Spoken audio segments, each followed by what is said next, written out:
அது நான் சொல்லல. ஐ திங்க் நிறைய பேருக்கு புரிஞ்சிருக்கும். ஸோ அதோட நான் நிறுத்துறேன். ஸோ இப்போ வந்து தாரதிஷி மேம் வந்துட்டாங்க. ஒரே ஒரு செகண்ட். இதுதான் நான் சொன்னேன். கம்ப்ளீட்லி குந்தி அண்ட் பாண்டவா வந்து சனாதனா. அப்படி இல்லைன்னா மனிதரோட டிபெண்ட் பண்ணவங்க இல்ல ஆண்டவனை டிபெண்ட் பண்ணாதவங்க அனாதை. ஸோ யாராவது வந்து ஆண்டவன் இல்லை சொல்றச்சே நீங்க நினைச்சுக்கலாம், சி பாவம் அனாதை பையன் அப்படின்னு சொல்லிட்டு போயிட்டே இருக்கலாம். நம்ம கோவம்னு சொன்னோம் இல்லையா? லாஸ்ட் டைம் பிரேமா மாதாஜி பத்மா மாதாஜி சொன்னாங்க எனக்கு கோவம் வரும்னு. கோவமே பட வர வேணாம், சி அனாதை அவன் அப்படின்னு நினைச்சீங்கன்னா. ஸோ பாண்டவா வந்து கிருஷ்ணா இல்லாம நினைக்கவே முடியாது. ரைட்? இப்போ வந்து சென்சஸ் வந்து உயிரை செத்து போனவனுக்கு கண்ணு இருக்கு, மூக்கு இருக்கு, வாய் இருக்கு. ஏதாவது லாபமா? லாபமே இல்லை. கரெக்டா? ஏன்னா அதுக்கு வேல்யூ இல்லை. அதே மாதிரி பாண்டவர்களுக்கு வந்து கிருஷ்ணர் இல்லைன்னா வேல்யூ இல்லை. அதே தான் எக்ஸாம்பிள் கொடுக்குறாங்க. சென்சஸ்க்கு வந்து சோல் ஆத்மா இல்லைன்னா வேல்யூ இல்லை அப்படின்னு. அதனால குந்தி வந்து கிருஷ்ணா கிளம்புறத பார்த்து அவங்க மனசு கஷ்டப்பட்டுட்டு சொல்றாங்க நீ போகக்கூடாது அப்படின்னு. ஏன்னா 2 குலம் இருக்காங்க. விஷ்ணு குலம் வந்து அவங்க அப்பா சைடு, ரைட்? அண்ட் 2 குலத்துலயுமே அவங்க வந்து ரிலேட்டட். அதனால கிருஷ்ணா கிளம்பினாங்கன்னா கல்யாணம் ஆன சைடும் வந்து பாத்தீங்கன்னா நம்ம குரு டைனாஸ்டி. ஸோ பாண்டவா வந்து குந்தியோட பசங்க இல்லையா? அவங்க எல்லாம் கஷ்டப்படுவாங்க வேணாம் அப்படின்னு அவர் போவே முடியல. அதனால அவங்க என்ன சொல்றாங்கன்னா இந்த டைஸ் இது ரொம்ப முக்கியமான விஷயம். மெட்டீரியல் அஃபெக்ஷன் கட் பண்ணுன்னு சொல்றது வந்து எனக்கு சம்பந்தமே வேணாம், நான் சன்னியாசம் போகணும்னு சொல்றாங்க. இப்ப வந்து எனக்கு என்னோட பையன், என்னோட பிரச்சனை, என்னோட வீடு அப்படின்னு இல்லாம இங்கெல்லாம் கிருஷ்ணரோட பசங்க, நான் அந்த டியூட்டியில இருக்கேன் அப்படின்ற பாவத்தை கொடு அப்படின்னு சொல்றாரு. ஸோ இதுதான் விஷயம். Hare Krishna ma'am. Thank you so much ma'am. Hare Krishna Hare Krishna Mataji. Hare Krishna Radhika Mataji. Hare Hare Krishna. Krishna Radhika Mataji. Hare Krishna. Thank you Mataji. Radhika Mataji சொல்லு. உங்க பெரம்பூர் ரத யாத்திரை மாதாஜி வர சண்டே ஊருக்கு போறேன் மாதாஜி. மாதாஜி. நான் பார்த்த message. Thank you so much Mataji. But ஊருக்கு போறேன். எங்க பெரம்பூர்லயே தானா? ஆமாம்பா மாதாஜி. கரெக்டா சண்டே தான் ஊருக்கு போறேன். ஏதாவது வேற ஆக்டிவிட்டிஸ் இருந்தா சொல்லுங்க, நான் வரேன். Very happy. 3 நாளுக்கு நேத்தில இருந்து ஆக்டிவிட்டிஸ் தொடங்கியாச்சு மாதாஜி. செஞ்சுட்டு இருக்கிறோம் நாங்க. Very nice. Take care Mataji. நான் வந்து இதுல சென்னையில யாரா இருக்கீங்களோ யாரா கலந்துக்க முடியுமோ எல்லாரும் வந்து கலந்துக்கோங்க. எஸ். தேங்க்யூ மாதாஜி. மாதாஜி பெரம்பூர் கோயிலுக்குள்ளேயேவா இல்ல வேற ஏதாவது இடத்துல பண்றாங்க? இல்ல மாதாஜி, வெளியில பெரம்பூர் பஸ் ஸ்டாண்ட்ல இருந்து டுவர்ஸ் அகரன்ற ஒரு இடம், பஸ் ரூட் தான் அது. ஒரு 2.5 கிலோமீட்டர்ஸ் வந்து பண்றாங்க. 5:30 ஸ்டார்ட் பண்ணுவாங்க evening, correct? 4:30. Okay, very nice. Sure. Hare Krishna Mataji. Hare Krishna. Thank you so much Mataji. Right, ஏதாவது இருந்தா எனக்கு இன்ஃபர்மேஷன் கொடுங்க மாதாஜி. நம்ம எல்லாம் ட்ரை பண்ணலாம். ஓகே மாதாஜி. ஹரே கிருஷ்ணா மாதாஜி. தேங்க்யூ. ஹரே கிருஷ்ணா. பிரணாம் மாதாஜி. ஹரே கிருஷ்ணா. பிரணாம் எல்லாருக்குமே. ஹரே கிருஷ்ணா. நமஸ்காரம் மாதாஜி. வாழ்க வளமுடன் மாதாஜி. ஹரே கிருஷ்ணா மாதாஜி. நமஸ்காரம். Hare Krishna. Hare Krishna. Wednesday to Sunday Bangalore. Wednesday to Friday Bangalore. Next Wednesday. Coming Wednesday 16th. Sorry 17th. I'll see you. Hare Krishna. யாராவது இங்க இருக்கிற டிவோட்டிஸ் வரலாம் இல்லீங்களா? Can I tell them? உங்களை You can tell, ma'am. Okay. Hare Krishna. Hare Krishna. I'll call you. Yeah. Thank you. Hare Krishna. குருவன் நேற்றுக்கு அந்த ரதத்துக்கு அந்த மேல் டாப்ல கவர் தைக்கிறதுக்கு இது பிராப்தம் கிடைச்சது மாதாஜி. நேற்றுக்கு இன்னைக்கு அது செய்யறோம். நாளைக்கு பிரசாதம் பேக் பண்றது, கொஞ்சம் ரதம் வரும்போது பிரசாதம் போடுவாங்க அந்த இதுக்கு.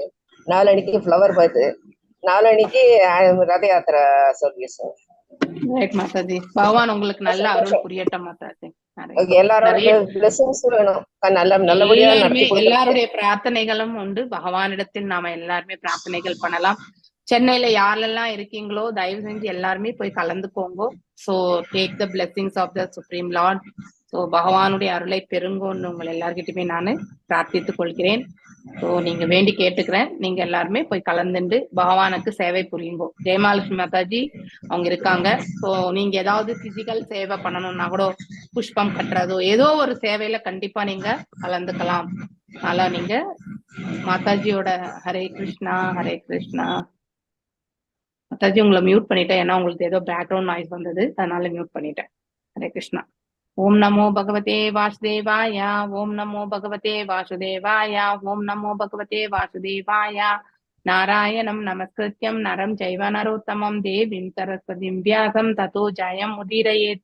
नष्टप्रायेषु बदरेषु नित्यं भागवत सेवयां भगवत्य उत्तम श्लोके भक्तिर्भवति नैष्टिकी। ओम अज्ञानतिमिरान्धस्य ज्ञानाञ्जनय शलाकय चक्षुरुन्मीलितं येन तस्मै श्रीगुरवे नमः। श्रीचैतन्यमनोभीष्टं स्थापितं येन भूतले स्वयं रूपा गदा मह्यं तदा स्वापदान्तिकं। हे कृष्णा करुणा सिन्धु दीनबन्धु जगत्पते गोपेशा गोपिका कान्त राधकान्त नमस्तुते। तप्त काञ्चन गौराङ्गी राधे वृन्दावनेश्वरी ऋषभानुसुते देवी प्रणमामि हरिप्रिये। वाञ्छकल्पदारुभ्यश्च कृपा सिन्धुभ्य एव च पतितनां पावनेभ्यो वैष्णवेभ्यो नमो नमः। जय श्री कृष्ण चैतन्य प्रभु नित्यानंद श्री अद्वैत गदाधर श्रीवासदि गौर भक्त वृंदा। हरे कृष्णा कृष्ण कृष्णा हरे हरे, हरे राम राम राम हरे हरे। நம்ம இப்போ ஜெயராத மாதவ் பாடிட்டு செஷனுக்குள்ள போகலாம். ஜெய ராத மாதவ कुंज बिहारी जय राधा माधव कुंज बिहारी। जय राधा माधव कुंज बिहारी। जय राधा माधव कुंज बिहारी। गोपी जनवल्लभा गिरिवरधारी। जय जनवल्लभा गिरिवरधारी। जय गोपी जनवल्लभा गिरिवरधारी। जय गोपी जनवल्लभा गिरिवरधारी।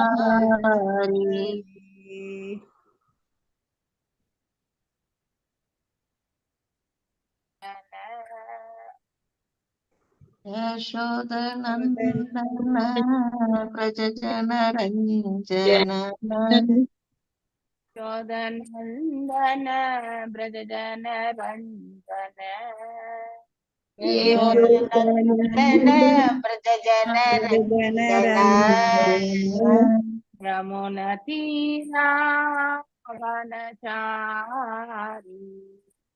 यमुनतीरावनचारी।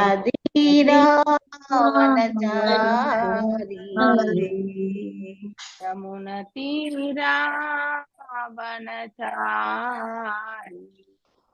यमुनतीरावनचारी।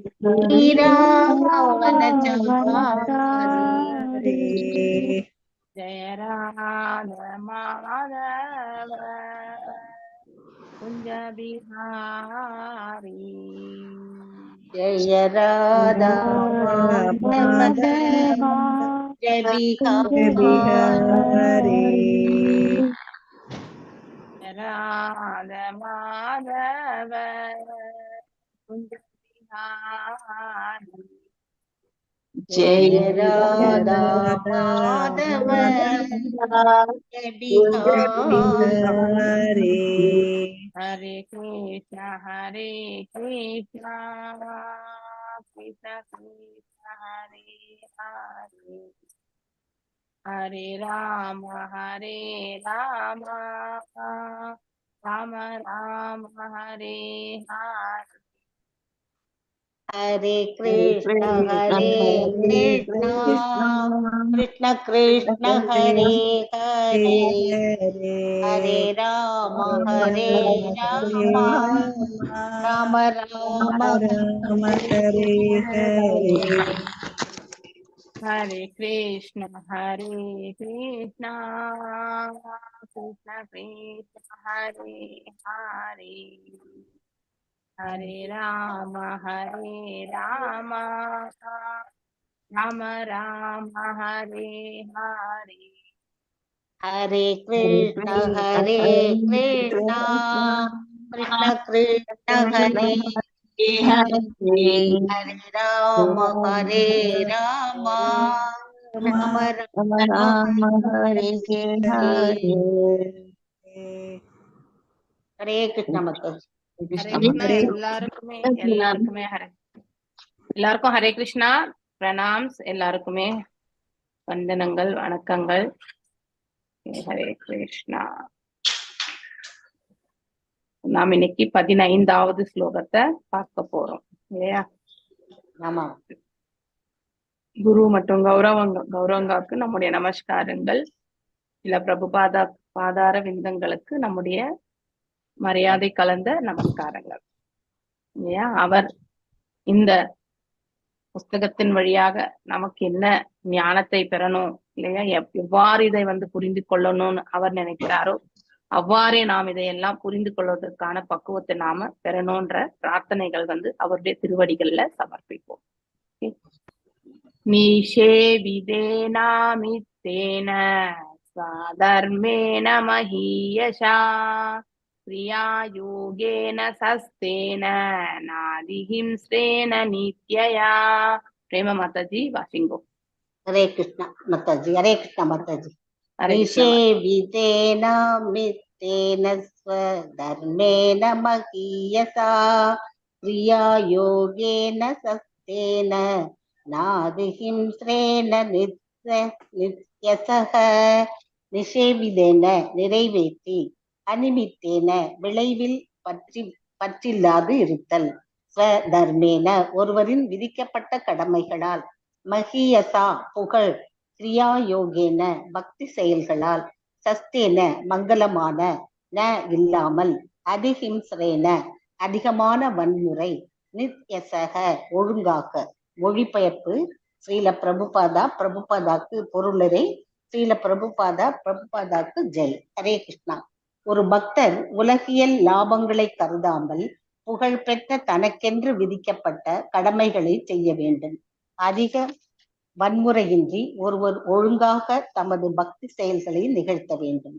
பொருளுரை: பிராமணர், க்ஷத்திரியர், வைசியர் அல்லது சூத்ரர் எனப்படும் தன்னுடைய சமூக நிலைக்கு ஏற்றபடி ஒருவர் தனக்கென்று விதிக்கப்பட்ட கடமைகளை நிறைவேற்ற வேண்டும். மனித சமுதாயத்தில் இந்த 4 பிரிவினரான மனிதர்களுக்கென்று விதிக்கப்பட்ட கடமைகளும் பகவத்கீதையில் வர்ணிக்கப்படுகின்றன. புலன்களை கட்டுப்படுத்துவதும் எளிய, தூய, படித்த பக்தர்களாலும் பிராமணர்களின் செயல்களாகும். சத்திரியர்கள் ஆட்சி புரியும் உணர்வு உடையவர்கள். அவர்கள் போர்க்களத்தில் அச்சப்படுவது இல்லை. அவர்கள் கொடையாளிகள். வைசியர்கள் அல்லது வாணிகம் செய்யும் பிரிவினர் பொருட்களை வியாபாரம் செய்கின்றனர், பசுக்களை பாதுகாக்கின்றனர், விவசாய விளைவை பெருக்குகின்றனர். சூதரர்கள் அல்லது வேலை செய்யும் பிரிவினர் உயர் வகுப்பினருக்கு தொண்டு புரிகின்றனர், ஏனெனில் அவர்கள் அறிவு கூர்மை உடையவர்கள் அல்லர். பகவத்கீதையில் உறுதிப்படுத்தப்பட்டது போல ஒவ்வொரு நிலையிலிருந்தும் கர்மநாதம் அபியர்ச்சிய ஒருவர் தனக்கென்று விதிக்கப்பட்ட கடமையை செய்வதன் மூலம் பகவானுக்கு தொண்டு புரிய முடியும். பிராமணர்கள் மட்டுமே பகவானுக்கு தொண்டு புரியலாம், சூத்திரர்கள் கூடாது என்பது அல்ல. ஆன்மீக குரு அல்லது பரம புருஷ பகவானது பிரதிநிதியின் வழிகாட்டுதலின் கீழ் தனக்கென்று விதிக்கப்பட்ட கடமைகளை நிறைவேற்றுவதன் மூலம் யார் வேண்டுமானாலும் பகவானுக்கு தொண்டு புரிய முடியும். தனக்கென்று விதிக்கப்பட்ட கடமைகள் தாழ்ந்தவை என்று யாரும் நினைக்க கூடாது. ஒரு பிராமணர் தன் அறிவை பயன்படுத்துவதன் மூலம் பகவானுக்கு தொண்டு செய்தது போல, சத்திரியர் தன் போர்க்கலையை பயன்படுத்துவதன் மூலம் பகவானுக்கு தொண்டு புரிய முடியும். அர்ஜுனர் ஒரு வீரர். அவருக்கு வேதாந்தங்கள் அல்லது பிற உயர்ந்த அறிவு திறமுடைய புத்தகங்களை படிக்க நேரம் இருக்கவில்லை. ரிஜதாமாவில் உள்ள அழகிய பெண்கள் வைசிய குலத்தில் பிறந்தவர்கள். அவர்கள் பசுக்களை காப்பதிலும் விவசாயத்திலும் ஈடுபட்டிருந்தனர். கிருஷ்ணரின் வளர்ப்பு தந்தை நந்த மகாராஜாவும் அவரது தோழர்களும் வைசியர்களாவர். அவர்கள் சிறிதும் படித்தவர்கள் அல்லர். ஆனால் கிருஷ்ணரிடம் அன்பு செலுத்துவதன் மூலமும் அவரிடம் எல்லாவற்றையும் அர்ப்பணித்ததன் மூலமும் அவர்களால் அவருக்கு தொண்டு புரிய முடிந்தது. அதுபோல சண்டாளர்கள் அல்லது சூதரர்கள் விட தாழ்ந்தவர்கள் கிருஷ்ணருக்கு தொண்டு புரிந்த பல நிகழ்ச்சிகள் உண்டு. மேலும் முனிவர் விதுரர் சூதரராக கருதப்பட்டார், ஏனெனில் அவரது அன்னை சூதர குலத்தை சேர்ந்தவளாக இருந்தாள். எந்த வேறுபாடுகளும் இல்லை. பக்தி தொண்டில் சிறப்பாக ஈடுபடும் எவரும் சந்தேகமின்றி எல்லை கடந்த தத்துவ நிலைக்கு உயர்த்தப்படுகின்றனர் என்று பகவத்கீதையில் பகவானால் கூறப்பட்டுள்ளது. ஒவ்வொருவருக்கென்று விதிக்கப்பட்ட கடமையும் பகவானின் பக்தி தொண்டில் நிறைவேற்றப்பட்டால் பயன்பெறும் ஆசையின்றி இருந்தால் அது புகழினை கொடுக்கும். அந்த அன்பு தொண்டு காரணமின்றி தடையின்றி தானாக நிகழ்த்தப்பட வேண்டும். கிருஷ்ணர் அன்பானவர். ஒருவர் அவரால் எத்தனை முடியுமோ அந்த அளவுக்கு அவருக்கு தொண்டு புரிய வேண்டும். அதுவே தூய பக்தி தொண்டு ஆகும். இந்த பதத்தில் மற்றொரு முக்கிய சொற்றொடரானது நாதி ஹிம்சரேன, குறைந்த அளவு வன்முறையுடன் அல்லது வாழ்வின் தியாகம் என்பதாகும். ஒரு பக்தர் வன்முறை புரியும்படி நேர்ந்தாலும் தேவையை கடந்து அதிகமாக செய்யக்கூடாது. சில சமயம் நம் முன் வினா எழுப்பப்படும். நீங்கள் எங்களை புலால் உண்ணக்கூடாது என்று கூறுகிறீர்கள், ஆனால் நீங்கள் காய்களை உண்கிறீர்கள். இது வன்முறை இல்லை என்று நினைக்கிறீர்களா? பதில் என்னவென்றால், காய்களை உண்பது வன்முறையானது. உணவு உண்பதில் இருப்பவர்களும் பிற வாழும் உயிரினங்களுக்கு எதிராக வன்முறை புரிகின்றார்கள். ஏனெனில் காய்களுக்கும் உயிர் உண்டு. பக்தர் அல்லாதார் பசுக்கள், ஆடுகள் மற்றும் பல பிற விலங்குகளையும் உண்ணும் பொருட்டு கொள்கின்றனர். சைவராக இருக்கும் பக்தரும் கொள்கிறார். ஆனால் இங்கு ஒவ்வொரு உயிரினமும் மற்ற உயிரினத்தை கொள்வதன் மூலம் வாழ வேண்டி உள்ளது என்று சிறப்பாக குறிப்பிடப்படுகிறது. இதுவே இயற்கையின் நியதியாகும். ஜீவோ ஜீவஸ்ய ஜீவனம். ஒரு உயிரினம் மற்றொரு உயிரினத்தின் உயிராகும். ஆனால் ஒரு மனித உயிருக்கு அந்த வன்முறையானது எந்த அளவுக்கு தேவையோ அந்த அளவே புரியப்பட வேண்டும். ஒரு மனித உயிர் பரமபுருஷ பகவானுக்கு அர்ப்பணிக்கப்படாத எதையும் உண்ணக்கூடாது. யக்ஞா சிஷ்டா சுனக சந்தக. ஒருவர் யக்ஞ புருஷ பகவானுக்கு அர்ப்பணிக்கப்படும் உணவுப் பொருட்களை உண்பதன் மூலம் எல்லா பாவமாக எதிர் செயல்களிலிருந்து விடுபடுகிறார். அதனால் ஒரு பக்தர் பிரசாதம் அல்லது பகவானுக்கு அர்ப்பணிக்கப்படும் உணவுப் பொருள் மட்டுமே உண்கிறார். ஒரு பக்தர் பக்தியுடனும் காய்களில் இருந்து தயாரிக்கப்படும் உணவை அவருக்கு அளிக்கும் போது அவர் அதை உண்பதாக கிருஷ்ணர் கூறுகிறார். ஒரு பக்தர் கிருஷ்ணருக்கு காய்களில் இருந்து தயாரிக்கப்படும் உணவுப் பொருட்களை அர்ப்பணிக்க வேண்டும். பகவான் விலங்கிலிருந்து தயாரிக்கப்பட்ட உணவுப் பொருளை விரும்பினால் பக்தர் அதை அளிக்க முடியும். ஆனால் பகவான் அதை செய்ய ஆணையிடவில்லை. நாம் வன்முறை புரிய வேண்டும். அதுவே இயற்கையின் நியதி. ஆயினும் நாம் வன்முறையை வரம்பு மீறி செய்யக்கூடாது. ஆனால் பகவானால் ஆணையிடப்படும் அளவுதான் செய்ய வேண்டும். அர்ஜுனர் கொல்லும் கலையில் ஈடுபட்டால் கொல்லுதல் உண்மையில் வன்முறை ஆயினும் அவர் கிருஷ்ணரின் கட்டளையின் மேல் எதிரியை கொன்றார். அதே வழியில் நாம் தேவையான அளவு பகவானின் ஆணையால் வன்முறை புரிந்தால் அது நாதி ஹிம்சா எனப்படுகிறது. நாம் வன்முறையை தவிர்க்க முடியாது. ஏனெனில் நாம் வன்முறை புரிய வேண்டிய கட்டுப்படுத்தப்பட்ட வாழ்வில் தள்ளப்படுகிறோம். ஆனால் நாம் தேவையான அளவை விடவோ அல்லது பரமபுருஷ பகவானால் கட்டளையிடப்பட்டதை விடவோ அதிக அளவில் வன்முறை புரியக்கூடாது. ஹரே கிருஷ்ண மாதாஜி. தேங்க்யூ. ஹரே கிருஷ்ணா மாதாஜி. ஹரே கிருஷ்ணா. சோ இந்த 15வது ஸ்லோகம் நமக்கு என்ன சொல்கின்றது என்றால், நம்முடைய வாழ்க்கை நெறியை பற்றி சொல்கின்றது. 4 விதமான வர்ணங்கள் மற்றும் அந்த ஆசிரமங்கள் இல்லையா? சோ ஆசிரமங்களை விட அதாவது மேன்மையா எதை பற்றி எடுத்துரைக்கின்றது என்றால், அதாவது 4 விதமான வர்ணங்களை, சோசியல் ஆர்டர் இல்லையா? பிராமண, சத்திரிய, வைசிய மற்றும் சூத்ர. சோ பகவானால் இங்க வன்முறை என்பதும் சிறிதளவு அனுமதிக்கப்பட்டிருக்கிறது என்பதை எதை கொண்டுனாக்கா, ஒரு ஜீவன் இன்னொரு ஜீவன் மேல தன்னுடைய வாழ்க்கையை அமைத்து கொண்டிருக்கிறது இல்லையா? இப்ப மண்ணுல இருக்கக்கூடிய புழு பூச்சி எல்லாமே இந்த செடி இந்த மண்ணை பாத்தீங்கன்னாக்கா அந்த அந்த புழு அதை ஒரு என்ன பண்ணுவாங்க, ஒரு சைக்கிள் மாதிரி அது இது பண்ணும் இல்லையா? அப்போ அந்த மண் செழுமை பெறும். அந்த செழுமையான மண்ணுலதான் எது கிடைக்கிறது, செடி கொடிகள் எல்லாமே வளர்கின்றது. அந்த செடியால கிடைக்கக்கூடிய புஷ்பத்தை பகவானுக்கு சாத்துறோம், இல்ல புஷ்பத்தை சில மெடிசினல் இதுக்கு கூட நம்ம பயன்படுத்துறோம் இல்லையா? இலைத்தலைகள் எல்லாம் கூட ஆயுர்வேதத்துல உபயோகப்படுகின்றது. மேலும் உணவுப் பொருட்களாக நம்ம பார்ப்போம் என்றால் காய்களும் கனிகளும் தான் இல்லையா? இந்த காய்களும் கனிகளுக்குமே வந்து வாழ்வு உண்டு இல்லையா? நம்ம Hare Krishna Hare Krishna Hare Krishna Hare Krishna Krishna Krishna Hare Hare Hare Rama Rama Rama Hare Hare. So don't sorry unmute. Mataji. No problem. Hare Krishna. So unmute பண்ணாதீங்க யாரும். இப்படி வாழ்க்கை நம்ம இந்த உயிர் வாழிகள் என்பது ஒவ்வொருத்தருமே லெஸ் கான்சியஸ்ல இருந்து ஹையர் கான்சியஸ் வரைக்குமே இருக்கக்கூடிய இல்லையா? நாமெல்லாம் ஹையர் கான்சியஸ். நம்மளால வந்து இந்த புலன்களுடைய இதெல்லாமே புரிந்து கொள்ள முடியும். அதாவது நம்ம ரியாக்ட் பண்ணுவோம் இம்மீடியட்டா. நம்மள யாராவது வந்து ஒரு அடி அடிச்சா அதை வந்து ஏத்துக்குனாலுமே மனசுல ஒரு வருத்தம் என்பதும் நம்ம முகத்துல கண்டிப்பா காட்டுவோம் இல்லையா?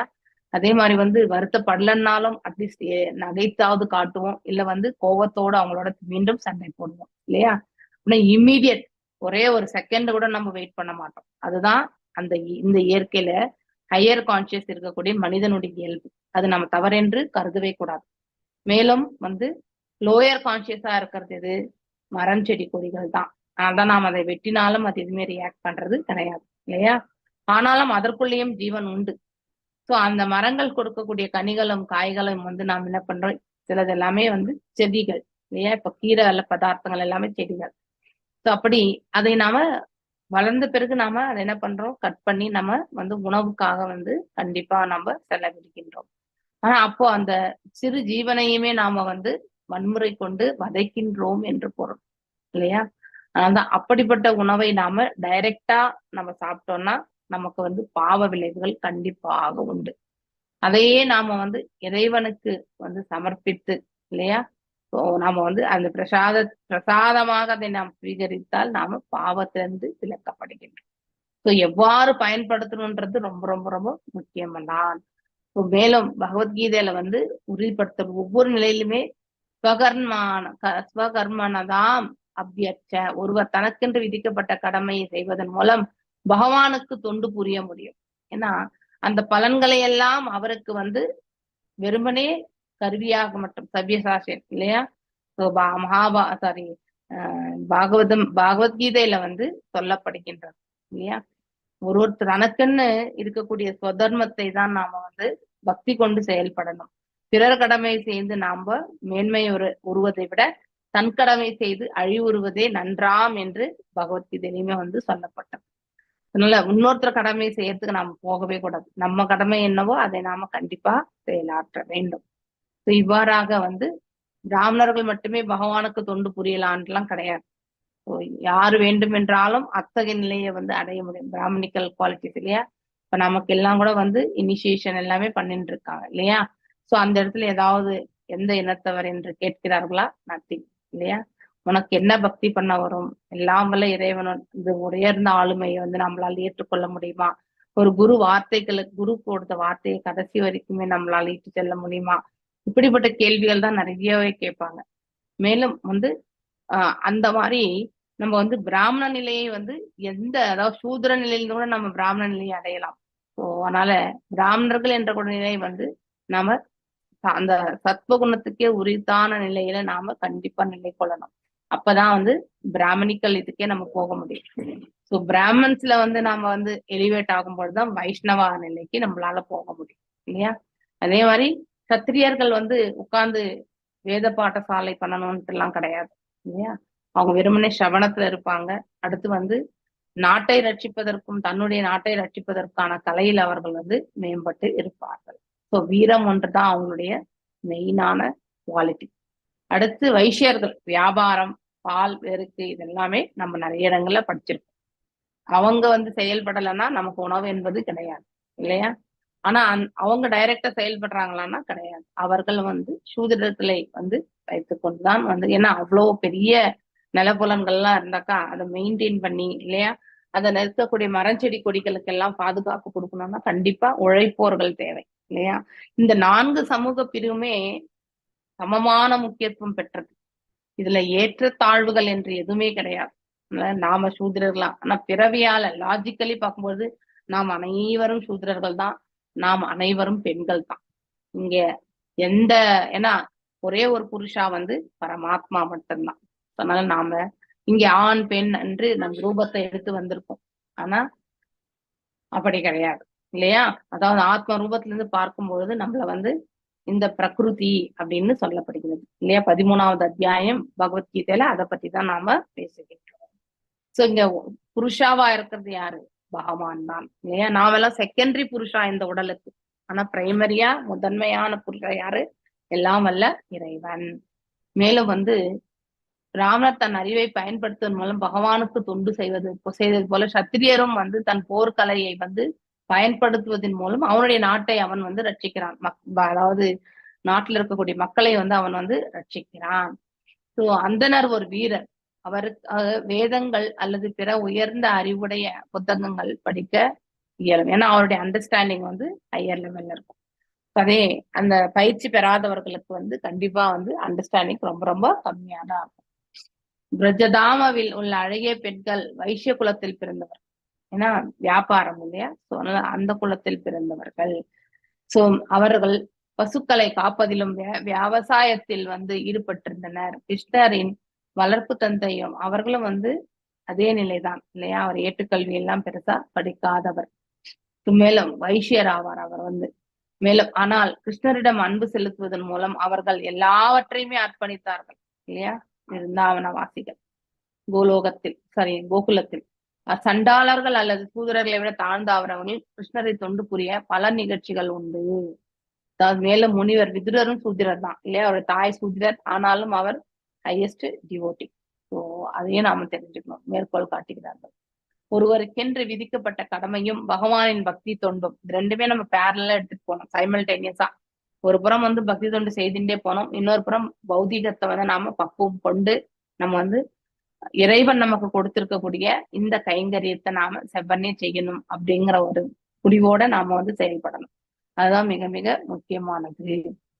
ஸோ மேலும் அதன் புகழனை, அதாவது வெறும் கீதையில் தரும் சந்தேகம் பக்தி தொண்டில் சிறப்பாக ஈடுபடும் எவரும் சந்தேகமின்றி எல்லை கடந்த தத்துவ நிலைக்கு உயர்த்தப்படுகின்றனர் இல்லையா? அதாவது இந்த 3 குணங்களுக்கு அப்பாற்பட்ட நிலையை வந்து அடைகின்றனர் வந்து பகவத்கீதையில வந்து சொல்லப்பட்டிருக்கு. அப்படின்னா சுத்த சத்துவம் இல்லையா?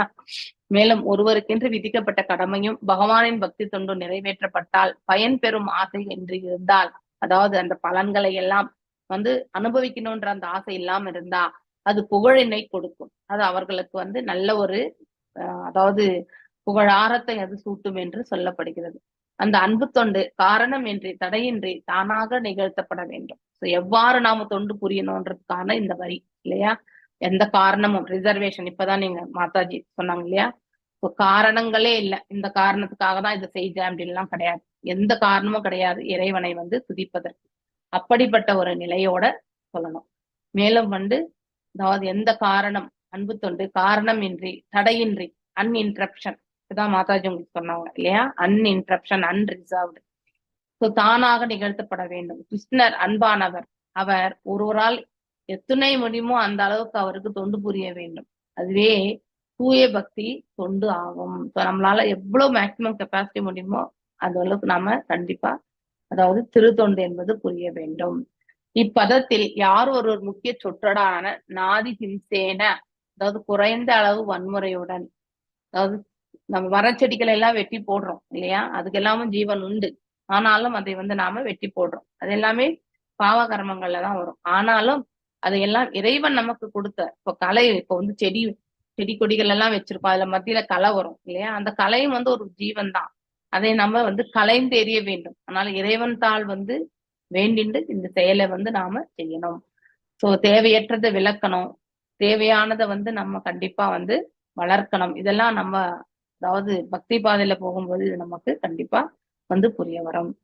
மேலும் ஒரு பக்தர் வன்முறை புரியும்படி நேர்ந்தாலும் தேவையை கடந்து அதிகமாக செய்யப்படும். ஃபார் எக்ஸாம்பிள் தற்பாதுகாப்பு என்று சொல்லப்படுகிறது இல்லையா? நம்ம மேல ஏதோ ஒரு விலங்கு, சிறிய விலங்கு தாக்க வருதுன்னா அப்ப நம்ம தாக்கட்டும்னு இருக்க முடியாது, நம்ம ஒதுங்கி போகணும். இல்ல அந்த அந்த விலங்கை வந்து நாம எதிர்கொள்ளக்கூடிய திறனை பெற்று இருக்க வேண்டும். இதுல ஒண்ணு இல்லையா? சில சமயம் நம்முன் விழா எழுப்பப்படும், நீங்கள் எங்களை புலால் உண்ணக்கூடாது என்று கூறுகிறீர்கள், நீங்கள் மாத்திரம் வந்து இந்த காய்கறிகள் எல்லாம் சாப்பிடுறீங்க என்றார். ஸோ வன்முறையானது உணவு உண்பதில் இருப்பவர்களுக்கு பிற வாழும் உயிர்களுக்கும் வந்து எதிராக வன்முறைகள் புரிகின்றன. என்னென்னால் காய்களும் உயிர் உண்டு இல்லையா? காய்களும் இதற்கு வாழ்வு ரசத்தை கொடுப்பவர் யார்? சந்திரன் இல்லையா? சோ வாழ்வு ரசம் என்பது லைவிங், லிவிங். அந்த ஃப்ரெஷ்ஷா இருக்கும் பாருங்க, அந்த ஃப்ரெஷ்னஸ் வந்து அந்த ஃப்ரூட்டோ வெஜிடபிள்ல வந்து லிவிங் ஃபோர்ஸ் இருக்குன்னு அர்த்தம். அதை அப்படியே நம்ம ஃப்ரெஷ்ஷா வந்து சாப்பிடணும் இல்லையா? ஸோ அப்படி நம்ம சிலது ராவா சாப்பிடுவோம், சிலது வந்து குக் பண்ணி தான் சாப்பிடுவோம். அந்த மாதிரி நம்ம இமீடியட்டா செய்யணும். ஸோ மேலும் பசுக்கள், ஆடுகள் மற்றும் பிற விலங்குகளை உண்ணும் பொருட்டு கொள்கின்றன இல்லையா? அதெல்லாம் சாப்பிடணுன்றதுக்காக வந்து நம்ம வந்து சாமி பேர்ல சொல்லி செய்யறோம், அது தவறு இல்லையா?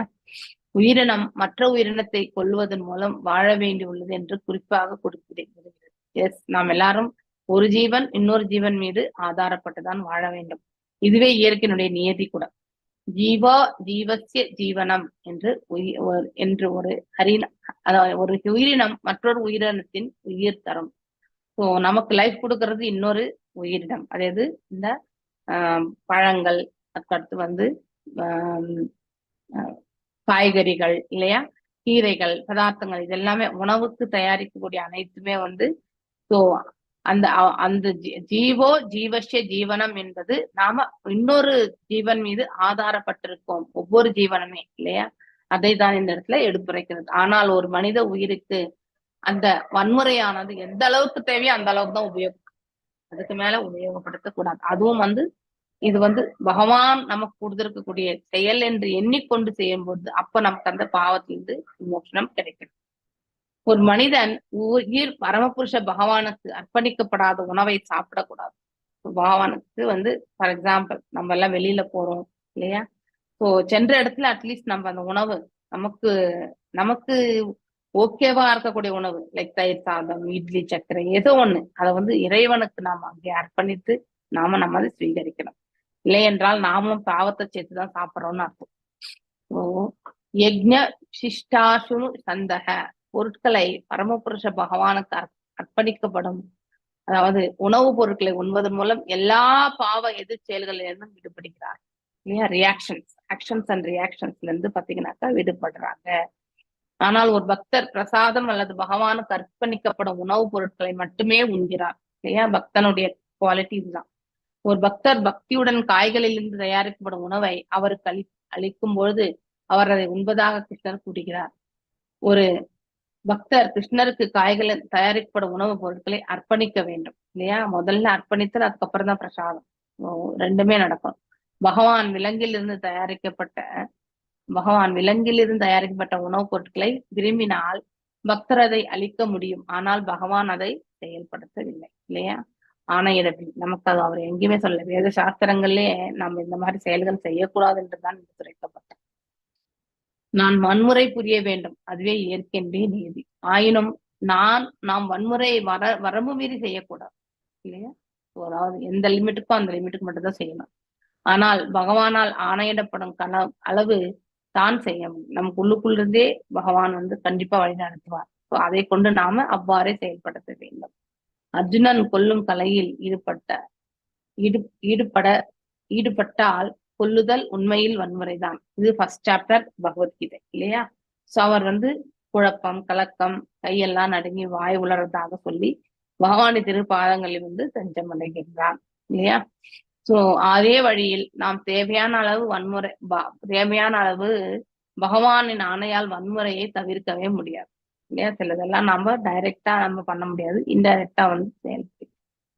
மேலும் வந்து அதே வழியில் நாம் தேவையான அளவு பகவானினால் வன்முறை புரிந்தால் அது நாதி ஹிம்சா என்று சொல்லப்படும். அதற்கு பெயர் என்ன? நாதி ஹிம்சா. நாம் வன்முறையை தவிர்க்கவே முடியாது 100% இல்லையா? கண்டிப்பா நாம அது எங்கேயோ ஒரு இடத்துல வந்து கண்டிப்பா ஒரு மரஞ்செடி கொடிக்காவது நாம வந்து தீங்கை வந்து இழைக்கத்தான் செய்யும். அந்த சிறிய பாவத்துல இருந்து விளக்கணும்னா அதுல இருந்து கிடைக்கக்கூடிய உணவு பதார்த்தங்களை கொண்டு நாம வந்து ஜீவிக்கலாம். அது சிறிய அளவில் நமக்கு பாவத்தை கொடுக்கும். ஆனா அதையே பகவானுக்கு அர்ப்பணித்த பிறகு நாம் ஸ்வீகரித்தால் நமக்கு வந்து பாவ வினைகள் இருக்காது. மேலும் ஏனெனில் நாம் வன்முறை புரிய வேண்டிய கட்டாயப்படுத்தப்பட்ட வாழ்வில் தள்ளப்படுகிறோம்.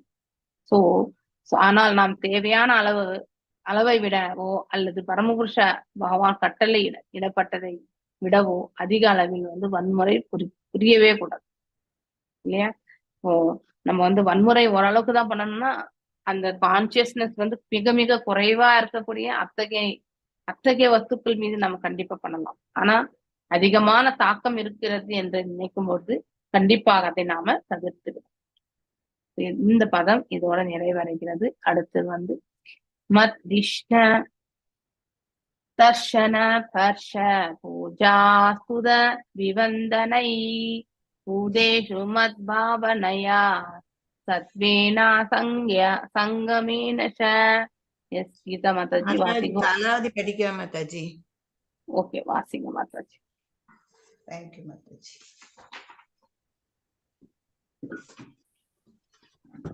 ஹரே கிருஷ்ண மாதாஜி. ஹரே கிருஷ்ண மாதாஜி. மத்திஸ்ய தர்சன் ஸ்பர்ஷ பூஜா ஸ்துத்ய விவந்தனைஹ பூதேசு மத் பாவனாய சத்வேனா சங்கமேன ச. மத் என்னுடைய, திஷ்ய சிலை, தர்ஷன பார்த்தல், ஸ்பாச தொடுதல், பூஜா வழிபடுதல், ஸ்துதி வேண்டி, அபிவந்தனை வணக்கங்களை அர்ப்பணிப்பதால் பூதேசி எல்லா வாழும் உயிரினங்களில் மத் என்னிடம் பாவனாய எண்ணத்துடன் சத்வேன சத்வகுணத்தால் அசங்கமேன பற்றின்மையுடன் ச மற்றும். மொழிபெயர்ப்பு: பக்தர் ஒழுங்காக என் சிலைகளை கோவிலில் பார்க்க வேண்டும், என் தாமரை திருவடிகளை தொட வேண்டும், வணங்கத்தகுந்த கொடி வேண்டுதல்களை அர்ப்பணிக்க வேண்டும். அவர் துறவின் ஆத்மாவில் சத்வ குணத்திலிருந்து எல்லா உயிரினத்தையும் ஆன்மீகமானதாக பார்க்க வேண்டும்.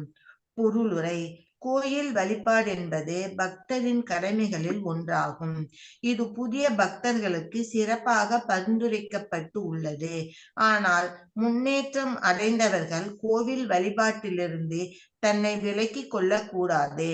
ஒரு புதிய பக்தரும் ஒரு முன்னேற்றமடைந்த பக்தரும் கோவிலில் பகவானை போற்றுவதில் குறிப்பிடத்தக்க வேறுபாடு உள்ளது. ஒரு புதிய பக்தர் அர்ச்சா விக்கிரகத்தை, பகவானின் சிலை, ஸ்ரீ முதலான பரமபுருஷ பகவானிடம் இருந்து வேறுபட்டதாக கருதுகின்றனர். அவர் அதை ஒரு தெய்வத்தின் வடிவில் பகவானின் பிரதிநிதித்துவமாக கருதுகிறார்.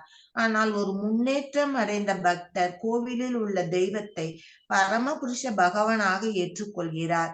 அவர் பகவானின் மூல வடிவத்திற்கும் கோவிலில் உள்ள சிலை அல்லது பகவானின் ஆச்சா வடிவத்தில் இருக்கும் இடையில் எந்த வேறுபாடும் காண்பதில்லை. இதுவே பக்தி தொண்டை மிக உயர்ந்த நிலையாகிய பாவம் அல்லது பகவானுக்கான அன்பு உடைய பக்தரின் நோக்கு ஆகும். ஆயினும் கோவிலில் ஒரு புது பக்தரின் வழிபாடு ஒரு வழக்கமான கடமையாகும். கோவில் தெய்வ வழிபாடு என்பது பக்தரின் வேலைகளில் ஒன்றாகும். அவர் நன்கு அலங்கரிக்கப்பட்ட தெய்வத்தை பார்க்க தினமும் செல்கிறார். பயபக்தியுடனும் மரியாதையுடனும் அவர் பகவானின் பாத கமலங்களை தொடுகிறார். வழிபாட்டுக்கான பழங்கள், மலர்கள் மற்றும் வேண்டுதல்களை அர்ப்பணிக்கிறார். அதே சமயம் பக்தி தொண்டில் முன்னேற ஒரு பக்தர் பிற உயிரினங்களை பகவானின் ஆன்மீக பொறிகளாக, அங்கங்களாக பார்க்க வேண்டும். ஒரு பக்தர் பகவானுடன் தொடர்பு கொண்ட ஒவ்வொரு உயிரினத்திற்கும் மதிப்பு தர வேண்டும். ஒவ்வொரு உயிரினமும் உண்மையில் பகவானுடன் அவர் அங்கமாக தொடர்பு கொண்டு உள்ளதால் பக்தர் எல்லா உயிரினங்களையும் ஆன்மீக இருப்பின் அதே சமநிலையில் வைத்து பார்க்க வேண்டும். பகவத்கீதையில் குறிப்பிட்டுள்ளது போல் ஒரு பண்டிதர் படித்தவர் ஒரு மிகவும் படித்த பிராமணரையும் சூத்திரரையும் பன்றியையும் நாயையும் பசுவையும் சமமாக பார்க்கிறார். அவர் பிராமணரின் அல்லது பசுவின் அல்லது பன்றியின் உடையை பார்ப்பது இல்லை. அவர் பகவானின் ஆன்மீக பொறியை, அங்கத்தை பார்க்கிறார். ஒரு பக்தர் எல்லா உயிரினத்தையும் பகவானின் அங்கமாக பார்க்காவிடில் அவர் பிராகிருத பக்தர், உலக ஆயாத பக்தர் என்று கருதப்படுகிறார். அவர் முழுவதும் ஆன்மீக தளத்தில் அமையவில்லை. மாறாக அவர் பக்தியின் மிக கீழான நிலையில் உள்ளார். ஆயினும் அவர் தெய்வத்திற்கு எல்லா மதிப்பும் காட்டுகிறார். பக்தர் எல்லா உயிரினங்களையும் ஆன்மீக இருப்பின் நிலையில் பார்த்தாலும் அவர் எல்லாவற்றுடனும் தொடர்பு கொள்வதில் ஆர்வமுடையவர் அல்ல. ஒரு புலி பகவானின் அங்கமாக இருப்பதால் அது பகவானுடன் ஆன்மீக தொடர்பு கொண்டுள்ளதால் நாம் அதை தழுவிக்கொள்ள வேண்டும் என்று பொருள் அல்ல. நாம் கிருஷ்ண உணர்வை வளர்த்து கொண்டவர்களுடன் மட்டும் தொடர்பு கொள்ள வேண்டும். நாம் கிருஷ்ண உணர்வில் வளர்ந்தவர்களுக்கு சிறப்பான மரியாதை தந்து உதவ வேண்டும். பிற உயிரினங்கள் சந்தேகமின்றி பகவானின் அங்கமாகும். ஆனால் அவற்றின் உணர்வு நிலை மூடப்பட்டு கிருஷ்ண உணர்வில் வளர்ச்சி பெறாது இருப்பதால் அவற்றுடன் கொள்ளும் தொடர்பை நாம் துறக்க வேண்டும். ஒருவர் வைஷ்ணவராக இருந்த போதிலும், அவருக்கு வைஷ்ணவருக்கான மதிப்பு தந்த போதிலும், அவருக்கு நல்ல நடத்தை இல்லை என்றால் அவர் தொடர்பு தவிர்க்கப்பட வேண்டும் என்று விஸ்வநாத சக்கரவர்த்தி தாகூரால் கூறப்படுகிறது. விஷ்ணுவை பரமபுருஷ பகவானாக ஏற்றுக்கொள்ளும் எவரும் வைஷ்ணவராக ஏற்றுக்கொள்ளப்படுகிறார். ஆனால் ஒரு வைஷ்ணவர் தேவர்களின் எல்லா நல்ல குணங்களையும் வளர்த்து கொள்ள வேண்டும் என்று எதிர்பார்க்கப்படுகிறார். சத்யேன எனும் சொல்லின் மிக சரியான பொருள் தைரியேன அல்லது பொறுமை. இவற்றின் ஒரு பொருள் பன்மொழியாக ஸ்ரீதர் சுவாமியால் தரப்பட்டுள்ளது. ஒருவர் சிறந்த பொறுமையுடன் பக்தி தொண்டு புரிய வேண்டும். ஒருவர் 1 அல்லது 2 முறைகள் வெற்றி பெறவில்லை என்பதால் பக்தி தொண்டை புரிவதை விடக்கூடாது. ஒருவர் பக்தி பணியை தொடர வேண்டும். ஒருவர் நம்பிக்கையுடன் பக்தி தொண்டை புரிய வேண்டும் என்று ஸ்ரீ ரூப கோஸ்வாமியும் உறுதிப்படுத்துகிறார். கிருஷ்ணர் நிச்சயமாக என்னை ஏற்றுக்கொள்வார், ஏனெனில் நான் பக்தி தொண்டில் ஈடுபடுகிறேன் எனும் நம்பிக்கையை வளர்க்க பொறுமை அவசியம். ஒருவர் வெற்றியை உறுதிப்படுத்த பக்தி தொண்டு விதிமுறைகளுக்கு ஏற்ப நிறைவேற்ற வேண்டும். ஹரே கிருஷ்ணா மாதாஜி. தேங்க்யூ மாதாஜி. தேங்க்யூ. இந்த ஸ்லோகம் நாம ஒரு கனிஷ்ட அதிகாரியினுடைய நிலை, பக்தி தொண்டு எவ்வாறெல்லாம் நாம செய்ய முடியும் கனிஷ்ட அதிகாரி நிலையிலன்றத பத்தி ரொம்ப அற்புதமாக எடுத்துரைக்கப்படுகிறது. ஓகே. மத்திஷ்ண தர்சன ஸ்பர்ஷ பூஜாஸ்துத விவந்தனை பூதேஷு மத் பாவனையா சத்வேனா சங்கமேன சக. சோ மத் என்னுடைய, திஷ்ண சிலை, தர்ஷன பார்த்தல், ஸ்பர்ஷா தொடுதல், பூஜா வழிபடுதல், சுதி வேண்டி, அபிவந்தனை வணக்கங்களை அர்ப்பணிப்பதால், பூதேஷு எல்லா வாழும் உயிரினங்களில், மத் என்னிடம், பாவனையா எண்ணத்துடன், சத்வேனா சத்வகுணத்தால், அசங்கமேன பற்றின்மையுடன், ச மற்றும். சோ மொழிபெயர்ப்பு, ஆல் க்ளோரிஸ் டு ஷிலா பிரபுபாதாக்கு ஜெய். சோ பக்தர் கோயில் என்ன பண்ணுவாரு, அதாவது ஒழுங்காக அப்படின்னாக்கா அதாவது அந்த ரெகுலேட்டிவ் அப்படின்னு பேர். ஆக்சுவலி ரெகுலேட்டட்னாக்கா நம்ம இப்படித்தான் செய்யணும் அப்படிங்கிற ஒரு ப்ரொசீஜர். கனிஷ்ட அதிகாரில நம்ம அப்படிதான் செய்து இருப்போம் இல்லையா? பார்த்து இந்த ப்ரொசீஜர் இப்படிதான் பண்ணணும் அப்படின்லாம் நம்ம கண்டிப்பா தெரிஞ்சுட்டு செய்யறோம் இல்லையா? சோ அந்த மாதிரி ஒழுங்காக என்றால் அதாவது ரெகுலேட்டட் அப்படின்ற ஒரு அர்த்தம். என் சிலைகளை கோவிலில், பகவானுடைய கோயிலுக்கு போனா என்ன பண்ணணும்னா, நம்ம கோயிலுக்கு போனோடனே இப்படி போட்டுட்டு அப்படியே சுத்திட்டு வர்றது கிடையாது. நிதானமா அவருடைய பாதங்கள்ல இருந்து தலை, அதாவது முகம் வரைக்குமே ஒவ்வொரு ஸ்டெப்பா நம்ம அவருடைய அலங்காரம் இல்லையா, சோ எவ்வாறு அவர் அழகாக காட்சி அளிக்கிறார் என்பதை எல்லாம் நாம அந்த அமைதியான மனதை கொண்டு நாம கண்டிப்பா அப்சர்வ் பண்ணணும். ஒரு 5 நிமிஷமாவது அந்த விக்கிரகத்தை நம்ம பார்க்க வேண்டும். அது ரொம்ப முக்கியம். என் தாமரை திருவடிகளை தொட வேண்டும். அதாவது எந்த இடத்துல அனுமதி இருக்கிறதோ இல்லை ஆப்ஷன் இருக்கோ அந்த இடத்துல பகவானுடைய திரு பாதங்களை தொட்டு வணங்கணும் இல்லையா? இப்போ நம்ம ஜெயபதக சுவாமி மகாராஜ் நிறைய இடங்கள்ல சைத்தன்ய மகாபிரபுடைய பாத காணிக்கைகளும் நித்யானந்த பிரபுடைய பாத காணிக்கைகளும் நிறைய இடங்கள்ல வச்சிருக்காங்க இல்லையா? நம்ம ஃபர்ஸ்ட் நம்ம இங்கதான் ஸ்டார்ட் பண்ணாங்க. நம்ம அக்டோபர் நம்ம எல்லாருமே தீட்சை எடுக்கிறதுக்கு போனப்போ அந்த சமயத்துல நம்முடைய இதுல பகவானுடைய திருப்பாதங்களுக்கு சைத்தன்ய மகாபிரபுடைய பாதுகைகளை அபிஷேகம் எல்லாம் பண்ணி ஜெயபாதக சுவாமி மகாராஜால நடந்தது. ஐ திங்க் பிருந்தாவனத்துல இப்ப ரீசெண்டா நடக்கிறதுக்காக பிளான் இருக்கா என்னன்னு தெரியல. சோ அந்த இடத்துல சைத்தன்ய மகாபிரபுவும் மற்றும் நித்யானந்த பிரபுவுடைய பாதுகைகள். இப்ப நான் இங்க போயிட்டு இருக்கக்கூடிய டெம்பிள்ல வந்து ஆல்ரெடி அதாவது அங்க இருந்து வந்தப்போ அதுக்கப்புறம் இங்க இந்த கோயில்ல வந்து ஸ்தாபிச்சார் சைத்தன்ய மகாபிரபுவுடைய பாதுகைகள்னு சொல்லிட்டு ஒரு 7-8 பாதுகைகளுக்கு அபிஷேகங்கள் நடக்குது. அதுக்கப்புறம் அது வெவ்வேறு கோயில்களுக்கு எல்லாமே ஸ்தாபிக்கிறதுக்காக அனுப்பப்பட்டது. இப்போ வந்து நித்யானந்த பிரபுவுடைய பாதுகைகளும் வந்திருக்கு. ஸோ அதுக்கும் வந்து அபிஷேகங்கள், ஆராதனைகள் இப்போ நம்ம குரு மகாராஜுடைய அப்பியரன்ஸ் டே வருது இல்லையா, 19th இந்த ஏப்ரல் வந்து அவருடைய அப்பியரன்ஸ் டே.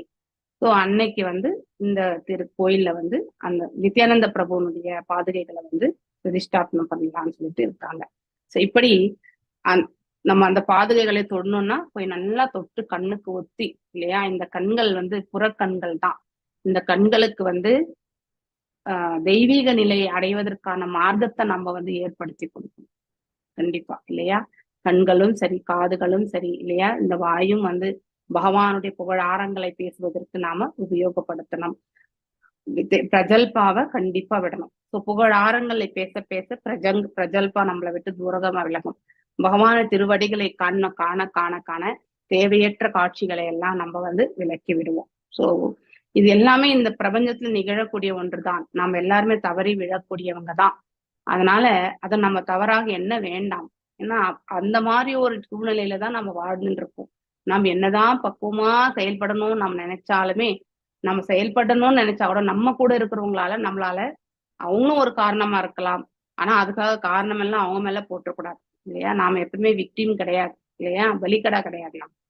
அந்த சூழ்நிலைக்கு நாம ஏன் போகணும் அப்படிங்கிற ஒரு சுச்சுவேஷன் தவிர்க்க முடியவில்லை என்றாலும் நம்ம பக்குவம் வச்சுக்கணும்ன்றது நம்முடைய சுய கட்டுப்பாடு. இதெல்லாம் நாம பெருக்கி கொள்ளணுமே தவிர அடுத்தவங்க மீது நம்ம வந்து அவதூறு சொல்லக்கூடாது. சோ அப்படி இந்த சூழ்நிலையே இப்படிதான் அப்படிங்கறது வந்து நம்ம தெரிஞ்சின பிறகு நம்மளை நாம பக்குவப்படுத்திக்கணும். அதுதான் நம்ம கையில இருக்கிறது.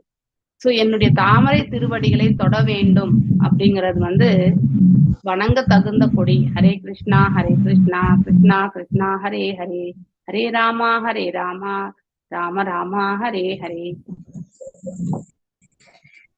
ஹரே கிருஷ்ணா.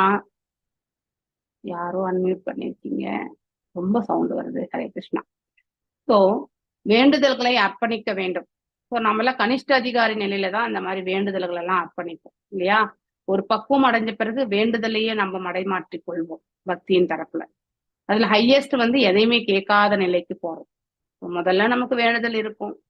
வேண்டுதல்ல நமக்கு நிகழும் பொழுது நமக்கு நம்பிக்கை கூடும். நம்பிக்கை வந்த பிறகு இறைவன் தாள் மனசு போகும் இல்லையா. அப்போ மத்தியம நிலைக்கு போவோம். அப்போ நம்முடைய வேண்டுதல்கள் எல்லாமே பக்தியின் தரப்புல மாற்றி விடுவோம். அந்த பாதையை முடிஞ்ச பிறகு பக்தியிலேயே நிலை பெற்று விடுவோம். இதுதான் கனிஷ்ட, மத்தியம மற்றும் உத்தம அதிகாரி. இந்த ஸ்லோகத்துல நாம வாசிக்கிறது கனிஷ்ட அதிகாரியினுடைய நிலை. சோ அவர் துறவின் ஆத்மாவில் சத்துகுணத்திலிருந்து எல்லா உயிரினத்தையும் ஆன்மீகத்தனமாக பார்க்க வித்யா வினய சம்பன்னே பிராமணே கவிஹஸ்தினி இல்லையா. சோ அதையும் நம்ம படிச்சிருக்கோம். ஸோ ஒரு சிதாதிர் முனியனுடைய நிலையை நாம இந்த இடத்துல எடுத்துட்டு வரணும். அவர் கற்றறிந்த பிராமணர் இல்லையா. அடுத்து வந்து நாய், அதுக்கு அடுத்து வந்து பசு, யானை இல்லையா, மிகவும் நாயை தின்பவன், இப்படிப்பட்டவன் எல்லாரையும் கூட வந்து ஒரே நிலையில இருந்து பார்க்கக்கூடிய பக்குவம். ஏன்னா எல்லா உயிர்களிலுமே பரமாத்மா குடிக்கொண்டிருக்கிறார் என்ற பக்குவத்தை வந்து அந்த மனிதனுக்கு வந்து வந்திருக்கணும். சோ துறவரத்தின் ஆத்மாவில் அப்படின்னா ஸ்திரமான புத்தி கொண்ட நிலையில் இல்லையா, சமாதி நிலையில் இருந்து கொண்டு அவர் கண்டிப்பா சத்துவத்துல இருப்பார். எல்லா உயிரினத்தையும் ஆன்மீகத்தனமாக பார்க்க வேண்டும். இந்த வார்த்தை தான் ரொம்ப முக்கியம் இல்லையா. ஸ்பிரிச்சுவல் பிளாட்ஃபார்ம்ல இருந்து பார்க்கணும். பௌதிக கண்ணோட்டத்தோட பார்க்க கூடாது. பௌதிக கண்ணோட்டத்தோட பார்க்கும்பொழுது நம்ம வெளிப்புற தோற்றத்தை மட்டும்தான் நம்ம பார்ப்போம். அந்த ஹிருதயத்துக்குள்ள இருக்கக்கூடிய பரமாத்மாவை பார்க்கக்கூடிய பக்குவம் நமக்கு இருக்காது. ஆனா எப்பொழுது நம்ம ஆன்மீக தளத்திலிருந்து பார்க்கின்றோமோ அந்த அவுட் சைட் ரூபத்திற்கு நாம் என்றைக்கும் பெருசா வேல்யூ கொடுக்க மாட்டோம். அந்த ஹிருதயத்துல இருக்கக்கூடிய ஆத்மாவை வந்து நோக்கி, அதாவது பரமாத்மாவை எண்ணும் பொழுது அந்த ஜீவனுடைய உண்மையான நிலை என்ன என்பதை வந்து கண்டிப்பா அவனுடைய செயல்கள் மூலியமா நமக்கு புரிந்து கொள்ள முடியும். சோ அவன் சண்டாளமான குலத்திலே பிறந்திருந்தாலும் அவன் செய்யக்கூடியது தெய்வீகமான செயல்களாக இருந்தா அந்த இடத்துல அவனை வந்து பிராமணனுடைய நிலையிலிருந்து நாம பார்க்க முடியும். அதே பிராமண குலத்தில் பிறந்து கொண்டு சண்டாளத்தனமான செயல்கள் செய்யும் பொழுது அவனை வந்து சண்டாளனாகத்தான் பார்க்க முடியும் இல்லையா. அதுதான் உண்மையான நிலை. நம்ம அதை புரிஞ்சுக்கணும். ஆனாலும் அந்த ஜீவன் நன்னிலை அடையணும்ன்ற பிரார்த்தனைகள் மட்டும் தான் நம்ம வைக்க முடியும். அவனுடைய நெகட்டிவ்ஸ் எல்லாம் நம்ம பார்க்க வேண்டிய அவசியமே கிடையாது. அவனுடைய செயல்களை பார்க்கும்போது கண்டிப்பா நம்ம விஷன் வரும். ஆனாலுமே அதை வந்து தவிர்த்து விடுவது என்பது மிக மிக நல்லது. ஏன்னா இந்த புலன்கள் எல்லாமே ஒன்றை பார்க்கறது ஒன்றோட இணையும் பொழுது நாமும் அந்த சுபாவத்தை நாம எடுத்துட்டு வந்துரும் இல்லையா? அதனால அதுதான் ரைட்டான பாதையோ அப்படின்னு நினைக்க கூட ஆரம்பிப்போம். மனசு அவ்வளவு, அதாவது எடுப்பார் கைப்பிள்ளை தான் இந்த மனசே இல்லையா? அது எப்படி வேண்டும் என்றாலும் எந்த சூழ்நிலை வேண்டும் என்றாலும் மாற்றத்திற்கு வந்துடும். அதனால நம்ம அப்படிப்பட்ட ஒரு செயலை நம்ம கண்டிப்பா ஈடுபடக்கூடாது. கோயில் வழிபாடு என்பது பக்தரின் கடமைகளில் ஒன்றாகும் இல்லையா? கோயில் வழிபாடு கனிஷ்ட அதிகாரிக்கு மத்தியம அதிகாரி நிலைக்கு போவதற்கான மார்க்கத்தை ஏற்படுத்தி கொடுக்கும். மத்தியம அதிகாரிக்கு உத்தம அதிகாரி நிலைக்கு போகிறதுக்கான பிராப்தத்தை ஏற்படுத்தி கொடுக்கும். அதே உத்தம அதிகாரி உயர்வான நிலையில் இருந்து கொண்டு அடுத்தவர்களுக்கும், இப்போ மாதாஜி சொன்னாங்க இல்லையா, அடுத்தவர்களையுமே நம்ம மேல கொண்டு வரணும்னு நினைப்போம். அந்த ஒரு பக்குவத்தை தட் சப்போர்ட் இல்லையா? ஒரு தூய பக்தருடைய கருணையால மட்டும்தான் ஒரு நார்மலான பக்தர் உத்தம கதியை அடைய முடியும். சோ அதனால இது புதிய பக்தர்களுக்கு சிறப்பாக பரிந்துரைக்கப்பட்டுள்ளது. மத்தியம அதிகாரியில் இருக்கிறவங்க கூட நிறைய பேர் அடுத்தவர்களுக்கு அதாவது நல்லத ஒரு மார்க்கத்தை ஏற்படுத்தி கொடுக்க முடியும். கனிஷ்ட அதிகாரி இந்த சேவையை மட்டும்தான் ஏற்படுத்திக்க முடியும் இல்லையா? அவர் அந்த சேவையில் ஈடுபட முடியும். அதனால முன்னேற்றம் அடைந்தவர்கள் கோவில் வழிபாட்டிலிருந்து தன்னை விலக்கி கொள்ளக்கூடாது. அதனால நம்ம கனிஷ்ட அதிகாரி மட்டும்தான் கோயில் வழிபாடு நமக்கு கிடையாது நம்ம நினைக்கவே கூடாது. ஒவ்வொரு நிலையிலுமே அவரவர்களுடைய இருப்பை தூய்மைப்படுத்தி கொள்ள கோயில் வழிபாடு ரொம்ப ரொம்ப முக்கியம். ஏன்னா சோ இந்த பிரபஞ்சத்துல கலங்கங்கள் நிறைந்த ஸ்தலங்கள் தான் எல்லாமே. ஆனா அந்த ஸ்தலங்களே இருந்தாலும் அதிலுமே ஒரு ஸ்தலத்தை தேர்ந்தெடுத்து பகவான் அந்த இடத்துல குடிக்கொள்ளும் பொழுது அந்த ஸ்தலம் கலங்கத்திலிருந்து விடுபட்ட நிலையை தெரிகிறது இல்லையா? அப்படிப்பட்ட ஒரு ஸ்தலத்தை நாம சென்றடையும் பொழுது நமக்கும் ஆத்ம சுத்தம் என்பது ஏற்படுகிறது. அதுக்குதான் நம்ம கோயிலுக்கே போறோம். ஒரு அங்க போயிட்டு நம்ம பட்டிமன்றம் வச்சுட்டு ஒரு 4 உறவினர்களை பற்றியோ நண்பர்களை பற்றியோ அவதூறு பேசுவதற்காக நம்ம அந்த சுச்சுவேஷனை கண்டிப்பா பயன்படுத்தக்கூடாது. சோ நம்ம கோயிலுக்கு சென்றால் அமைதி காத்து இல்லையா, அமைதி காத்து இறைவன் தாள் மனதை கொண்டு சென்று அமைதியோட தரிசனத்தை முகித்து கொண்டு நம்ம வீட்டுக்கு வரணும். அங்கே சென்று கதைகளை பேசுவதற்கு நாம போகக்கூடாது. அது தவறு. அங்கே இருந்து அந்த செயலை செய்தா இன்னும் அநேக பாவங்கள் சேரும். பிரஜல்பா பண்ண நம்ம பாவத்தை தான் நம்ம கட்டிண்டே போவோம். ஒரு புதிய பக்தரும் தன் முன்னேற்றம் அடைந்த பக்தரும் கோவிலில் பகவானை போற்றுவதில் குறிப்பிடத்தக்க வேறுபாடு உள்ளது இல்லையா? புதிய பக்தர் அவர் அர்த்த விக்கிரகத்தை அதாவது ஸ்ரீமூல முதலான பரமபுருஷ பகவானிலிருந்து வேறுபட்டதாக கருதுகின்றனர். அதாவது ஒரு புதிய பக்தர் அர்த்த விக்கிரகத்தை, அதாவது பகவானின் சிலையை ஸ்ரீ மூல முதலான, அதாவது ஸ்ரீ மூல முதலான கிடையாது, முழுமுதற் கடவுள் இது. ஓகே, முழுமுதற் கடவுள் என்பது பகவான், அதாவது உயர்ந்த ஸ்தானம் என்பதும் கோயில இருக்கக்கூடிய ஸ்தலையும் வேறு என்று அவர்கள் நினைக்கிறார்கள். அவர் அதை ஒரு தெய்வத்தின் வடிவில் பகவானின் பிரதிநிதித்துவமாக கருதுகிறார் இல்லையா? ஆனால் ஒரு முன்னேற்றம் அடைந்த பக்தர் அதுக்கு இரண்டுக்கும் வேறுபாடே கிடையாதுன்னு நினைக்கக்கூடிய பக்குவத்தை அவர் பெற்றிருப்பார். சோ ஏற்றுக்கொள்கிறார். அவர் பகவானின் மூல வடிவத்திலிருந்து கோவிலில் உள்ள சிலை அல்லது பகவான் வடிவத்திற்கு இடமில் எந்த வேறுபாடுமே கிடையாது. இதுவே பக்தி தொண்டை மிக உயர்ந்த நிலையாக பாவம் அல்லது பகவானுக்கு அன்புடைய பக்தரின் நோக்காகும். அதாவது பாவ பக்தி மற்றும் பிரேம பக்தி. ஆயினும் கோவிலில் ஒரு புதிய பக்தரின் வழிபாடு ஒரு வழக்கமான கடமையாகும். இட்ஸ் எ டியூட்டி இல்லையா கனிஷ்ட அதிகாரிக்கு. கோவில் தெய்வ வழிபாடு என்பது பக்தரின் வேலைகளில் ஒன்றாகும். நமக்கு உணவு உண்பது இல்லையா, அது எப்படி நாம வீட்டுல ஒவ்வொரு செயலுமே நம்முடைய கடமையா செய்யறோமோ, கோவில் வழிபாடும் நமக்கு ஒரு செயல்தான். அவர் நன்கு அலங்கரிக்கப்பட்ட தெய்வத்தை பார்க்க தினமும் செல்கிறார். பயபக்தியுடனும் மரியாதையுடனும் அவர் பகவானின் பாத கமலங்களை தொடுகிறார். இதெல்லாம் நம்ம கண்டிப்பா செய்ய வேண்டியது. வழிபாட்டுக்கான பழங்கள், மலர்கள் மற்றும் வேண்டுதல்களை அர்ப்பணிக்கிறார். நம்ம கோயிலுக்கு போகும்பொழுது என்ன பண்றோம்? பழங்களை வாங்கிட்டு போகிறோம், புஷ்பத்தையும் வாங்கிட்டு போறோம் இல்லையா? சோ வெளியிலே இருக்கு. வேண்டுதல்களையுமே நம்ம அர்ப்பணிக்கிறோம். நமக்கு என்னென்ன வேண்டுதல் இருக்கோ அதெல்லாம். ஆனா அது ஸ்பிரிச்சுவலா இருக்கிறது உத்தமமான வேண்டுதல். அதுதான் நம்ம செய்யணும். பௌதீக வேண்டுதல்களையும் பகவான் கொடுக்கிறார். ஆனால் அவர்கள் மீண்டும் ஒரு கட்டுண்ட நிலையை ஏற்படுத்தக்கூடிய அப்படிப்பட்ட ஒரு பிறவியை தான் அவங்க அடைவாங்க. எப்பெல்லாம் நம்ம பௌதிகத்தை வேண்டும் வேண்டும்னு கேட்கிறோமோ அது எல்லாமே நமக்கு மீண்டும் ஒரு பிறப்பை ஏற்படுத்தி கொடுக்கும். அதே சமயம் பக்தி தொண்டில் முன்னேற ஒரு பக்தர் பிற உயிரினங்களை பகவானின் ஆன்மீக பொறிகளாக அங்கங்களாக பார்க்க வேண்டும். சமயம் பக்தி தொண்டில் முன்னேற ஒரு பக்தர் பிற உயிரினங்களை, அதாவது பிற ஜீவன்களும் அந்த இடத்துல வரக்கூடியவங்களையுமே பகவானின் ஆன்மீக பொறிகளாக, அதாவது அவர்களுடைய ஹிருதயத்திலுமே பரமாத்மா இருக்கின்றார் என்று அவர்கள் உணர வேண்டும். நாம் எல்லாருமே பின்ன பகுதிகள் என்று நம்ம படிக்கிறோம் இல்லையா, அவ்வாறே அவர்களை நாம பார்க்க வேண்டும். ஒரு பக்தர் பகவானுடன் தொடர்பு கொண்ட ஒவ்வொரு உயிரினத்துக்கும் மதிப்பு தர வேண்டும். அப்ப பகவான் இருதயத்துல இருக்காருன்னா அந்த ஜீவனை பார்க்கறதுக்கு அருவருப்பா இருந்தா கூட அவர்களுடைய இருதயத்திலுமே பரமாத்மா இருக்கிறார். அவ்வாறு எண்ணிக்கொண்டால் ஆட்டோமேட்டிக்கலி எப்படிப்பட்ட அங்கஹீனமா இருக்கட்டும், எந்த ஒரு நிலையில இருந்தாலுமே எல்லாரையுமே நம்ம ஒரே போல பார்க்கக்கூடிய பக்குவத்தை நம்மளால தர முடியும். அவ்வாறு நினைக்கக்கூடிய பக்குவத்தை மத்தியம அதிகாரி பெறுகிறார். மத்தியமம் மற்றும் உத்தமம் இல்லையா. கனிஷ்டிலிருந்து தான் நம்ம அது போகணும். இதெல்லாம் நாம் செய்யதான் மத்தியமத்துக்கு போக முடியும். ஒவ்வொரு உயிரினமும் உண்மையில் பகவானுடன் அவர் அங்கமாக தொடர்பு கொண்டு உள்ளதால் பக்தர் எல்லா உயிரினங்களையும் ஆன்மீக இருப்பின் அதே சமநிலையில் வைத்து பார்க்க வேண்டும். ஒரே பிளாட்ஃபார்ம், சேம் பிளாட்ஃபார்ம் இல்லையா. இவர் உயர்வானவர், இவர் தாழ்வானவர் எல்லாம் நினைக்க கூடாது. இவர் நல்லவர், இவர் கெட்டவர். கெட்டவருடைய ஹிருதயத்திலுமே பரமாத்மா தான் இருக்கார் இல்லையா. அவன் ஆற்றக்கூடிய கர்ம பலன்கள் அவனுடைய மனசை பொறுத்து அவன் செயல்படுகிறான். பரமாத்மா வெறுமனே அவர் சாட்சியாகவும் இல்லையா அப்ரூவராகவும் தான் இருக்கார் இல்லையா. ஆனா அதுவும் அந்த அப்ரூவலுக்கு உள்ளுக்குள்ள நிறைய தடை கருத்துல இருந்துதான் அந்த அப்ரூவரே கிடைக்கும்.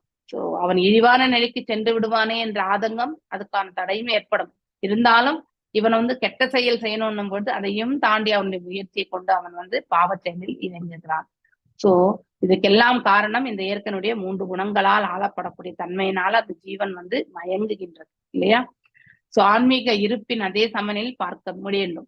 பகவத்கீதையில் குறிப்பிட்டது போல ஒரு பண்டிதர் படித்தார். மிகவும் படித்த பிராமணரையும் குதிரையும் பன்றியையும் நாயையும் பசுவையும் சமமாக பார்க்கிறார். அதுதான் வித்யா வினய சம்பன்னே 5.18 ஸ்லோகம் இல்லையா. அவர் பிராமணரின் அல்லது பசுவின் அல்லது பன்றியின் உடையை பார்ப்பது கிடையாது. வெளிப்புற தோற்றம் பெரிய முக்கியத்துவமே கிடையாது. ஆனா உள்ளுக்குள்ள இருக்கக்கூடிய பகவான், அவர் இயக்கி கொண்டிருக்கக்கூடிய பரமாத்மா நிலையை மட்டும்தான் நாம நோக்க வேண்டும். அவர் பகவானின் ஆன்மீக பொறியை அங்கத்தை பார்க்கிறார். ஆத்மாவை பார்க்கக்கூடிய தன்மை அவருக்கு கிடைக்கிறது. ஒரு பக்தர் எல்லா உயிரினத்தையும் பகவானின் அங்கமாக பார்க்காவிடில் அவர் பிராகிருத பக்தர் என்றும், அதாவது பிராகிருதம் அப்படின்னாக்க டைரக்ட் இல்லையா. அப்படின்னா இந்த பிரபஞ்சத்துல நம்ம எல்லாத்தையும் பாக்குறது எல்லாமே இது போனு, இது இந்த போட்டோல இருக்கிறது எல்லாமே இது பிரபுபாதர், இது தாமோதர் லீலை போட்டோ அப்படிலாம் நம்ம பார்ப்போம், அவ்வளவுதான். ஆனா அந்த படத்துக்கு உள்ள இருக்கக்கூடிய அந்த தாத்பரியத்தையே நம்ம புரிஞ்சுக்கலாம். அங்கே கண்ணன், அதாவது கண் எல்லாமே மை தீட்டிய கண்களோடு இருக்கக்கூடிய கண்ணுடைய அந்த மையெல்லாம் கலைஞ்சு கண்ணுல கலங்கி நிற்கிறது, பயந்த வண்ணம் தாயார் முன்னாடி நின்று இருக்கிறது இல்லையா. தாயார்கிட்ட அந்த கயிறை கட்டிக்கொள்றது, இந்த தாத்பரியத்தை நாம உணர்வோம். அது அந்த பிக்டோரியலுக்குள்ள இருக்கக்கூடிய அந்த கதையை தான் நாம எடுத்துட்டு வருமே தவிர அந்த பிக்சருடைய இதை நம்ம பெரிதா மனசுல வராது இல்லையா. அதாவது இந்த பிக்சர் அழுக்கா இருக்கா, இல்ல இந்த பிக்சர் மங்கி போயிருக்கா அப்படிலாம் நம்ம பார்க்க மாட்டோம். அங்க இருப்பது தாயார், அங்க இருப்பது யாரு, கண்ணன் அப்படிங்கிற அந்த மனசு மட்டும்தான் நமக்கு வரும். அப்படிப்பட்ட ஒரு தத்ரூபத்தை நாம எடுத்துட்டு வரணும் இல்லையா. அப்பதான் நாம் எல்லாருமே அந்த பின்ன பகுதிகள் என்பதை பற்றி உணரக்கூடிய ஆன்ம நிலையிலிருந்து நம்ம அதை உணர்கின்றோம் என்று பொருள் இல்லையா. ஆயினும் அவர் தெய்வத்திற்கு எல்லா மதிப்புமே காட்டுகிறார் இல்லையா. ஆன்மீக தளத்தில் அமையவில்லை. ஃபார் எக்ஸாம்பிள், பிராகிருத பக்தர் என்றால் உலகாயுத பக்தர் என்ற அர்த்தம். பௌதீக நிலையிலிருந்து அவர் செயல்படுகிறார் பக்தராக, அதாவது கனிஷ்ட அதிகாரி. அவர் முழுதும் ஆன்மீக தளத்தில் அமையவில்லை. ஃபுல்லா அவர் ஆன்மீகத்துல போற, மாறாக அவர் பக்தியின் மிக கீழான நிலையில் உள்ளார். ஆயினும் அவர் தெய்வத்திற்கு எல்லா மதிப்புமே காட்டுகிறார். எஸ், கடவுளுக்கு மதிப்பு உண்டு, ஆனா அங்க இருக்கக்கூடிய சூழலுக்கு தான் முதன்மை முக்கியத்துவம் கொடுக்கிறார், கடவுளுக்கு கிடையாது. பக்தர் எல்லா உயிரினங்களையும் ஆன்மீக இருப்பின் நிலையில் பார்த்தாலும் அவர் எல்லாவற்றுடன் தொடர்பு கொள்வதில் ஆர்வமுடையவர் அல்ல. பக்தர் எல்லா உயிரினங்களையும் ஆன்மீக இருப்பின் நிலையில் பார்த்தாலும் இல்லையா, அவர் எல்லாருடன் தொடர்பு கொள்வதில் ஆர்வமுடையவர் அல்ல. இது கண்டிப்பா எல்லாருமே நம்ம பார்க்கிறோம். இப்போ நாய், நாயை தின்பவன், எல்லாருடைய ஹிருதயங்களிலுமே நம்ம வந்து பரமாத்மா இருக்கிறார் என்று நாம் எண்ணினாலுமே நாம எல்லோரோடுமே நம்ம வந்து சம்பந்தம் கொள்ள வேண்டும் என்ற உணர்வு நமக்கு கண்டிப்பா கிடைக்காது, கண்டிப்பா இருக்காது, கிடையாது. ஸோ ஏன்னா ஒவ்வொருத்தருடைய சுபாவம் நடத்தையுமே அடுத்தவங்களுக்கு வந்து அட்ஜஸ்ட்மெண்ட் வரணும். சண்டாளமா இருக்கிறவனோட நம்ம ரிலேஷன்ஷிப் கண்டிப்பா வச்சுக்க மாட்டோம் இல்லையா? அவன் நன்னிலை அடையணும்ன்ற பிரார்த்தனைகள் வேணா நம்ம செய்யலாம், ஆனா அதுக்காக அவனோட ரிலேஷன்ஷிப் நம்ம கண்டிப்பா வச்சுக்கவே மாட்டோம். இந்த அனாலிசிஸ் நம்ம கண்டிப்பா இருக்கு. ஒரு புலி பகவானின் அங்கமாக இருப்பதால் அது பகவானுடன் ஆன்மீக தொடர்பு கொண்டுள்ளதால் நாம் அதை தழுவிக்கொள்ள வேண்டும் என்று பொருள் அல்ல. அது கிட்ட போனா நம்மளை கடிச்சுதான் தாக்கும் இல்லையா? சோ பாம்பை வந்து நம்ம வந்து கண்டிப்பா பாலை வறுத்து நம்ம விஷத்தை தான் அது கக்கும். அதனால நம்ம வந்து அதனோட நம்ம வந்து கண்டிப்பா தொடர்பு கொள்ள முடியாது. நாம் கிருஷ்ண உணர்வை வளர்த்து கொண்டவர்களுடன் மட்டுமே தொடர்பு கொள்ள வேண்டும். அதுதான் சங்கம், அசத் சங்க தியாகத்தை பற்றி சொல்ல. நான் கிருஷ்ண உணர்வில் வளர்ந்தவர்களுக்கு சிறப்பான மரியாதை தந்து உதவ வேண்டும். பிற உயிரினங்கள் சந்தேகமின்றி பகவானின் அங்கமாகும். ஆனால் அவற்றின் உணர்வு நிலை மூடப்பட்டு அந்த உண்மையான அந்த ஆத்ம நிலையில அந்த ஜீவன்கள் வந்து இயங்குவது கிடையாது. அப்படின்னா உணர்ந்து இயங்குவது கிடையாது. உணர்ந்தாலே அவர்கள் மேன்மையான நிலைக்கு போவார்கள் இல்லையா? அந்த ஜீவன் இயங்கி கொண்டிருக்கு, ஆனா பௌதீகத்திலிருந்து இயங்கின்றது, ஆன்மீக தளத்தில் இயங்கவில்லை என்பதை நாம புரிஞ்சுக்கணும். அவனுடைய உணர்வுகள், அவனுடைய செயல்பாடுகள் எல்லாமே ஆன்மீக தளத்தில் கிடையாது, பௌதீக தளத்தில் என்பதை நாம புரிஞ்சுக்க வேண்டும். அதனால ஆன்மீக தளத்தில் செயல்படுபவர்கள் பௌதிக தளத்துல செயல்படுபவர்களோட ரிலேஷன்ஷிப் வந்து நிறைய வச்சுக்கவே மாட்டாங்க. என்ன தேவையோ அது மட்டும்தான் இல்லையா? ஸோ மனதை வந்து அந்த லவ்விங் எக்ஸ்சேஞ்சஸ் 6 விதமான செயல்பாடுகள் படிச்சிருக்கோம் இல்லையா? கிஃப்ட் கொடுக்கறது, கிஃப்ட் வாங்குறது, பிரசாதத்தை கொடுக்கறது, பிரசாதத்தை வாங்குறது இல்லையா? மனதை வந்து அவர்களிடத்தில் வெளிப்படுத்துவது, இன்னொருத்தர் நம்ம கிட்ட மனதை வெளிப்படுத்துனா அவங்களுக்கு நம்ம வந்து அறிவுரைகள் எல்லாமே, முன்னேற்ற பாதைக்கு செல்வதற்கான போதனைகள் கொடுக்கறது, இது எல்லாமே வந்து 6 விதமான செயல்கள் கண்டிப்பாக செய்யவே மாட்டோம் இல்லையா? சோ இது யாரு? பக்தர்கள் செய்ய மாட்டார்கள். ஒரு வைஷ்ணவருக்கான மதிப்பு, ஒரு வைஷ்ணவர் வந்து ஒரு வைஷ்ணவராக இருந்த போதிலும் அவருக்கு வைஷ்ணவருக்கான மதிப்பு தந்த போதிலும் அவருக்கு நல்ல நடத்தை இல்லை என்றால் தொடர்பு கண்டிப்பாக தவிர்த்து விட வேண்டும் என்று விஸ்வநாத சக்கரவர்த்தி, இது நம்ம 2வது முறை படிக்கிறோம்னு நினைக்கிறோம் ரீசெண்டாவே இல்லையா? விஸ்வநாத சக்கரவர்த்தி தாகூரால் குறிப்பிடப்படுகிறது. விஷ்ணுவை பரமபுருஷ பகவானாக ஏற்றுக்கொள்ளும் எவரும் வைஷ்ணவராக ஏற்றுக்கொள்ளப்படுகிறார்கள் இல்லையா? ஆனால் ஒருவர் வைஷ்ணவர் தேவர்களின் எல்லா நல்ல குணங்களையும் வளர்த்து கொள்ள வேண்டும் என்று எதிர்பார்க்கப்படுகிறார். Double underline. தெய்வீகமான குணங்கள் எல்லாத்தையுமே, அதுல முதன்மையான குணம் எது? அதாவது சகிப்புத்தன்மை இல்லையா? ஹியூமிலியேஷன், அதாவது சகிப்புத்தன்மை சொல்றத, அதாவது மதிப்பை பெறணும், நம் மதிப்பை எதிர்பார்த்து ஒரு செயலில் ஈடுபடக்கூடாது. ஹியூமிலியேஷன்னா எக்ஸாம்பிள் நமக்கு என்னன்னா, ஒரு செயல், ஒரு சாது வந்து ஒவ்வொரு வீட்டுக்கு முன்னாடி போயிட்டு பிக்ஷாடனம் பண்ணுவார் இல்லையா? எதற்கு செய்கிறார்? அவருக்கு வயிற்றுடைய பிழைப்புக்காக கிடையாது. அந்த வீடுல இருக்கக்கூடிய அந்த கிரகஸ்தர்கள் வந்து ஒரு சாதுனுடைய பார்வைப்பட்ட பொழுது அவர்கள் வந்து நன்னிலை அடைவார்கள், ஆன்மீகத்தில் முன்னேறுவார்கள், அதற்காக தான் அவர் வந்து பெறுவார். ஆனா உண்மையான இந்த நோக்கத்தையே நாம் தெரிஞ்சுக்காம நாம் என்ன பண்ணுவோம்? அவதூறு பேசுவோம். சோ அவதூறு பேசும்போது அதையெல்லாம் தாங்கிக் கொள்ளக்கூடிய பக்குவம், மான அவமானங்களை எல்லாம் தாங்கிக் கொள்ள, அதுதான் ஹியூமிலியேஷன். ஓகே. ஒருவர் வைஷ்ணவர் தேவர்களின் எல்லா நல்ல குணங்கள் நம்ம படிச்சிருக்கோம் இல்லையா? 26 பண்புகளை படிச்சிருக்கோம், 20 ஞான பண்புகளை படிச்சிருக்கோம். இப்படி இதையெல்லாம் வந்து அவன் பெற்றிருக்க வேண்டும். சத்வேன என்னும் சொல்லின் மிகச் சரியான பொருள் தைரியேன அல்லது பொறுமை. அவற்றின் ஒரு பொருட்பன்மையாக, அதாவது ஒரே வார்த்தை வந்து, அதாவது ஒரே பொருள் ஆனா 2 விதமான வார்த்தைகள் அப்படின்றது வந்து இந்த இடத்துல சொல்லப்பட்டது. ஸ்ரீதர சுவாமிகளால் தரப்பட்டுள்ளது. ஒருவர் சிறந்த பொறுமையுடன் பக்தி தொண்டு புரிய வேண்டும். பொறுமை, அதாவது உற்சாகன், நிச்சயம், தைரியாத் அப்படின்னு நம்ம படிச்சிருக்கோம் இல்லையா அந்த ஸ்லோகம். சோ உற்சாகம்னா உத்வேகத்தோட செயல்படணும். அதே மாதிரி நிச்சயம்னா உறுதி கொண்டு இல்லையா, யுக்த வைராகியத்தை கொண்டு. தைரியாத் என்பதுதான் வந்து பொறுமை. சோ அந்த பொறுமை கொண்டு, சிறந்த பொறுமை கொண்டு பக்தி தொண்டு புரியணும். அடாவடியா நம்ம வந்து பக்தி பண்ணக்கூடாது, அதுல வந்து முழுமை அடைய முடியாது இல்லையா? ஒரு நிமிஷத்துல 2 நிமிஷத்துல ஒரு மாலை 108 ஜபங்களை நம்மளால கண்டிப்பா சொல்ல முடியாது. ஆனா என்ன பண்ணுவோம்? அப்படியே இங்க சொல்லிண்டே இருப்போம், இங்க நகர்த்திண்டே போவோம். அது தவறு இல்லையா? பொறுமையோட ஒரு ஒரு ரவுண்டு மகாமந்திரம் முடிஞ்ச பிறகு இன்னொன்னு மணியை நம்ம கையில வந்து தொடரணும். அது பொறுமை வேண்டும். அப்போ நம்ம நிறுத்தி நிதானமா சொல்லும் பொழுது அதுக்காக நம்ம வந்து ஓவர் நிறுத்தி நிதானமா பண்ணக்கூடாது. எவ்வளவு ஆப்டிமைஸா நிதானமா சொல்லணுமோ அந்த மாதிரி சொல்லணும். ஒருவர் 1 அல்லது 2 முறைகள் வெற்றி பெறவில்லை என்பதால் பக்தி தொண்டை புரிவதை வந்து விடக்கூடாது. இப்ப நமக்கு சக்சஸ் வந்தாதான் அது மேல கான்பிடன்ஸ் வரும் இல்லையா? எந்த ஒரு செயலுமே, அது பௌதிகமனா இருக்கட்டும், ஆன்மீகமனா இருக்கட்டும், நமக்கு ஒரு ரியலைசேஷன் வரணும்னா நமக்கு வந்து கடவுள் இருக்காருன்றது வந்து அவர் காட்டினா மட்டும் தான் நெக்ஸ்ட் ஸ்டெப்புக்கே போகும் இல்லையா? ஆனால் எடுத்த உடனே அதை வந்து நம்ம எக்ஸ்பெக்ட் பண்ண முடியாது இல்லையா?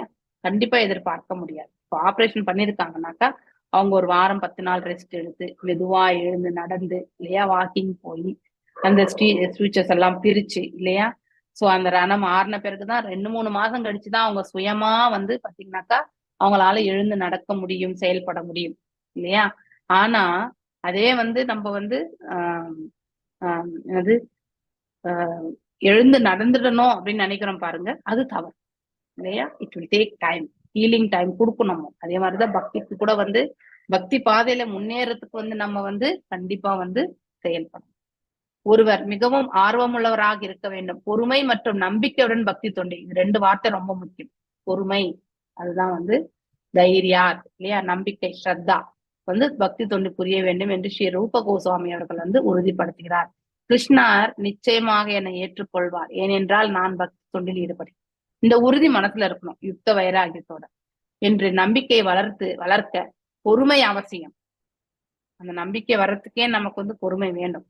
ஒருவர் வெற்றியை உறுதிப்படுத்த பக்தி தொண்டை விதிமுறைகளுக்கு ஏற்ப நிறைவேற்ற வேண்டும். ரெகுலேஷன்ஸ் இல்லையா? நம்ம எல்லாம் வைத்திய சாதன பக்தியை கண்டிப்பா பண்ணணும். அதுல நம்ம முழுமை அடைந்தால்தான் ராகனுக பக்திக்கு போக முடியும். ஓகே, இது வந்து கனிஷ்ட அதிகாரியுடைய நிலை என்பதை நாம தெரிஞ்சுக்கணும். நாளைக்கு நாம மத்தியம அதிகாரி 17வது ஸ்லோகத்தை பார்ப்போம். வாஞ்சகல்பதாருபியஷ கிருபா சிந்துபியே வச்ச பதிதனாம் பாவனேபியோ வைஷ்ணவேபியோ நமோ நமः. அனந்த கோட்டி வைஷ்ணவ விருந்த ஜெய் நாமாச்சாரியா ஹரிதம் பகவத் ஜெய். ஹரே கிருஷ்ணா கிருஷ்ண கிருஷ்ண ஹரே ஹரே ராம ராம் ராம் ராம். சாரி, ஹரே கிருஷ்ணா.